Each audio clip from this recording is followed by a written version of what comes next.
नाज़रीन, शहदादपुर कुछ ॾींहं पहिरीं मदलसी शाख मां हथ ईंदड़ लाश जी सुञाणप शेला शाह तौरु थी हुई। उन हवाले सां टेलीफोन लाइन ते तफ़सील ॿुधाए रहियो आहे शहदादपुर मां असलम आज़ाद। जी असलम, छा तफ़सील आहिनि?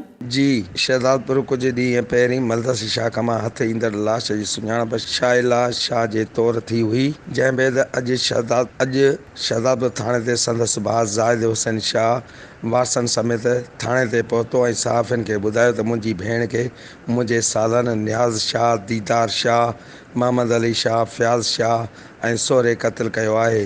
हिन चयो त मुंहिंजी भेण जे घर वारे सैयद अहमद शाह 2 जुलाई ते ख़ुदकशी कई हुई ऐं जंहिं बैदि मुंहिंजी भेण इद्दत में वेठल हुई, जितां खेसि प्लानिंग सां तशदुद करे क़त्ल कयो वियो ऐं लाश मोरो लॻ रोड़ी केनाल में उछलायो वियो, जेको लुड़ंदे लुड़ंदे शहदादपुर लॻ मदलसी शाख में पहुतो हो। हिननि चयो त पोस्टमार्टम जी रिपोर्ट अचण बैदि मज़कूर माण्हुनि ख़िलाफ़ केस दाख़िल कराईंदासीं।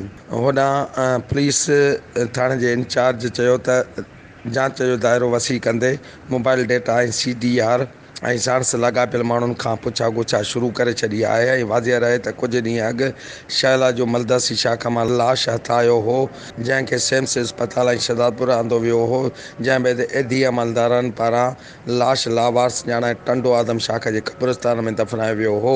अहिड़ी ख़बरूं मीडिया ते हलण बैदि वारस शहदादपुर पहुची तस्वीरूं ॾिसी लाश जी सुञाणप कई हुई। जी असलम अवां जी महिरबानी।